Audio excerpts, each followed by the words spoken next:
Бүгін мен сіздерге Уроки гармония киносын қысқаша айтып беремін. Фильмнің бас кейіпкері 13 жасар Аслан бала кезінде анасы оны нағашы әжесіне тастап кеткен болатын. Сол кезден бері Аслан әжесімен бірге ауыл шетінде тұрып келеді.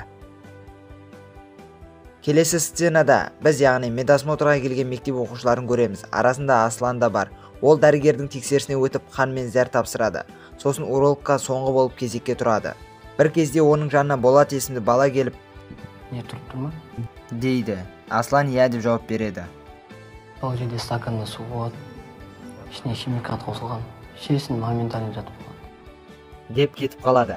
Негізінде стакандағы суды ішпейді. Суды жыныстық органда түсіру үшін қолданады екен. В общем, түсіндің деп ойлаймын.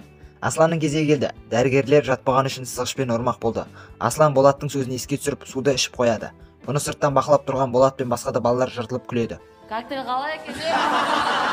Сыртқа шыққан Аслан бәрін түсініп қойды. Ол үйіне келісімен аузын шаяды. Сосын үйінен әлгі стаканды көріп, ашуланып сындырып тастайды. Асланның әжесі ет сатумен айналысады екен. Байқағанымыздай олар өте кедей өмір сүреді.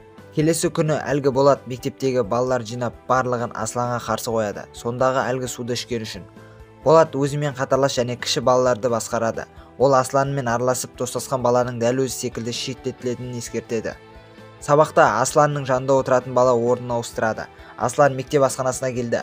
Дәл осы сәтте асханаға ыдыс жуушы келіп стакандарды сүрте бастайды. Стакандар Асланға әлгі оқиғаны еске түсірді. Кешке Асланның әжесі балгерлерге келіп, бала не себепті үнемі көңілсіз жүреді деп сұрайды. Ол немересін қатты алаңдайды.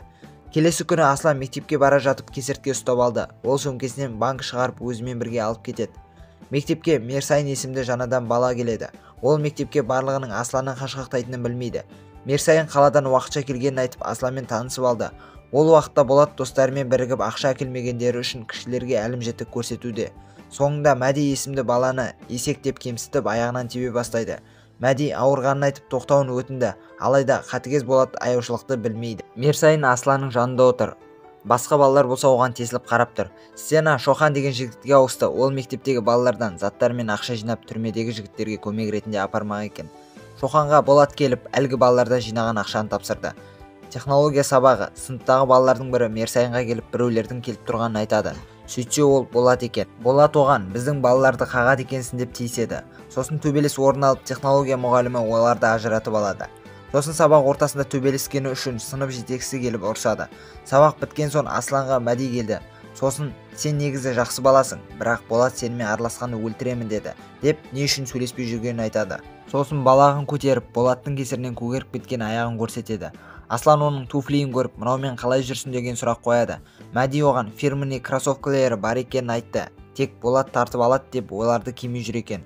Кешке әжесі Асланға бұл сені әрқашан қорғап жүреді деп тұмар береді. Асланның үйі ескі болғандықтан таракандар көп еді. Ол жәндіктерді тіріде жинап кесірткеге берді. Сосын тараканның бірін сымнан жасалған орындыққа отырғызып тоқпен қинайды. Осы кезде біз оның садист екенін аңғарамыз. Бұл Дамир мен Тахир есімді 11-ші сыныпта оқитын егіздер. Дәл қазір мектепке осы екеуі қарайды екен. Олар ақшаны уақытымен әкелген үшін Болатты мақтайды. Болат оларға мектептегі кейбір балдардың Шоқанға жинайтынын айтты. Өзі де жинап жүргенін айтқан жоқ. Дамир мен Тахир біздің браттардың бәрі бостандықта деп Шоқанға ештеңе бермеу керектігін түсіндірді. Алғашқы әскери сабағында мұғалім қолына оқты ұстап, қалай жұмыс жасайтыны туралы түсіндіруде. Мерсайынның карандаш жоқ екен. Аслан оған өзінікін береді. Сабақ аяқталғасын Болат Мерсайынды жекпе-жекке шақырды. Аслан әжетханаға келіп, қанын жуып жатқан Мерсайынды көреді. Ол досына құлап қалдым деп өтірік алдайды. Сабақтан соң Аслан Ақжан есімді сыныптасын үйіне шығарып салғысы келді. Бірақ та Ақжан қарсы болды. Келесі күні Мәди өткенде айтқан кроссовкиін киіп келеді. Ол Асланға келіп мақтанады. Бірнеше күннен соң егіздер мектептен ақша жинап жүрген Шоқанды ұстап алып өлтіріп сабайды.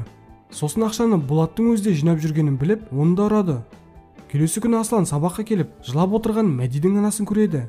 Мәди аяғы ісіп ауруханаға түскен екен. Тіпті аяғын кесіп тастауы да мүмкін.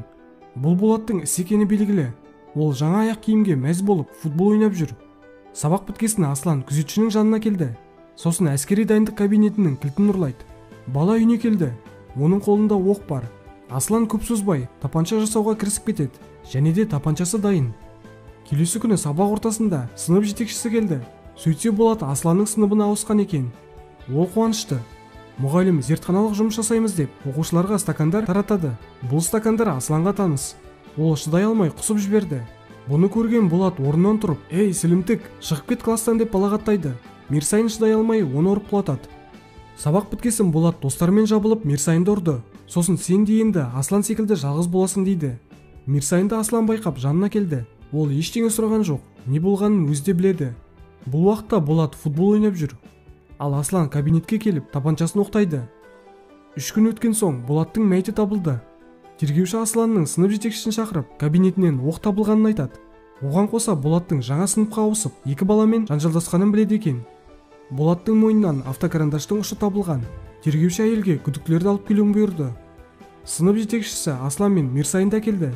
Тергеуші екеуіне көптеген сұрақтар қойып, екеуінің де Болаттан жәбір көргенін біледі. Тергеуші екеуінің геометрия дәптерін тексерді.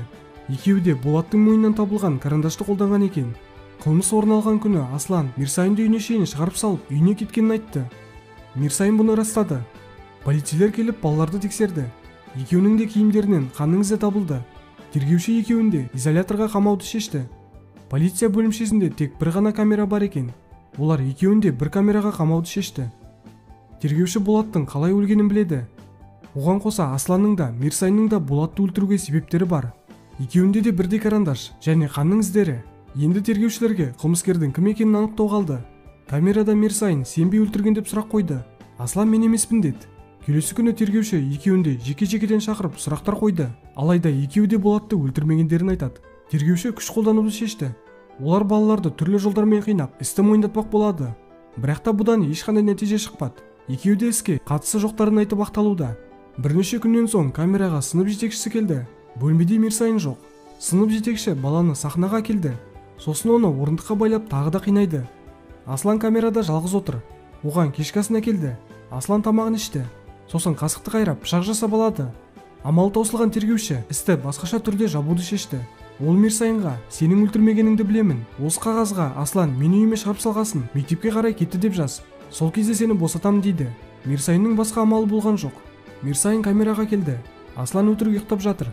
Бір кезде Аслан пышақты алып мойнына тығады. Келесі күні тергеуші екеуін бір камераға қамаған үшін полицейлерге ашуланды. Сөйтсе Аслан сұмдық жоспар құрыпты.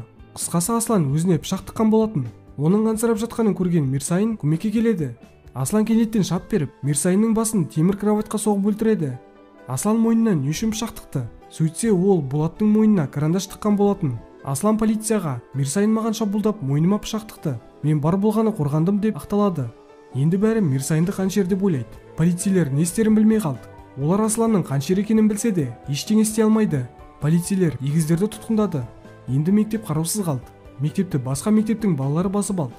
Шоқан болса емін-еркін кіріп греф жинап жүр. Аслан ауруханада. Ол әлгі стаканнан су ішті. Бір қызығы жүрек айныған жоқ. Ауруханада Мәди бар. Оның аяғын кеспеген екен. Осылайша Болатты өлтірген Мирсайын болып тіркеліп, Аслан бостандыққа шығады. Фильм аяқталды. Сонымен достар, фильм ұнады ма? Өз көзқарастарыңызды білдіріп, егер каналға тіркеліп, лайк бас, комментарий қалдырып отырсаңыздар, біздің келесі фильмдерді бірінші көретін боласыздар. Қош, сау болыңыздар.